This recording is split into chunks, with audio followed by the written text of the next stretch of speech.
Ang pasok. Okay, welcome to Siargao. What's the name of the cave? Tayangban, ma'am. Tayangban Cave. Oh. Only 160 pesos ang entrance at 200 pesos para sa tour guide. Ako, kailangan yung ma-experience lahat ng mga nagpupunta dito sa Siargao para meron kayong kwento. Don't miss your opportunity kapag kayo nagpunta dito sa Siargao. Kakaibang experience. Although na-experience ko na ang ganito sa may Angel's Cave sa Bani, Pangasinan, na mas malawak, mas mahaba yun. Pero syempre dito kakaiba din. Ayan. Napakahusay ng aking tour guide. Anong pangalan mo, sir? Ivan, ma'am. Ivan. Just look for Ivan.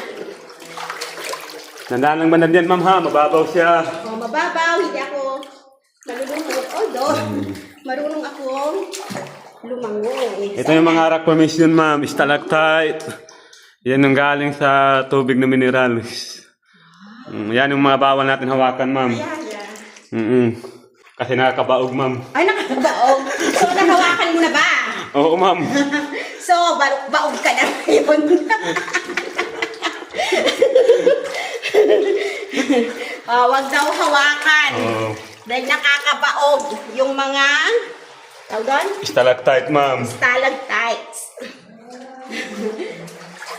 Ang galing naman nitong cave na to. Combination of fresh water and salt water pag high tide. May nakakapasok rin bang isda dito? Marami, ma'am. Ay, marami.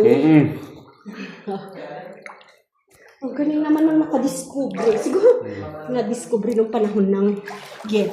Siguro, ma'am. Wala bang treasure dito na natagpuan? Iwan ko lang, ma'am, kasi bagong ano na eh. Okay, kailangan ko mag-sideways? Oh, ma'am. Sideways tayo dito, ma'am. Medyo makipot yung daanan. Tiksin mo na dyan, ma'am. Habang nag-ano.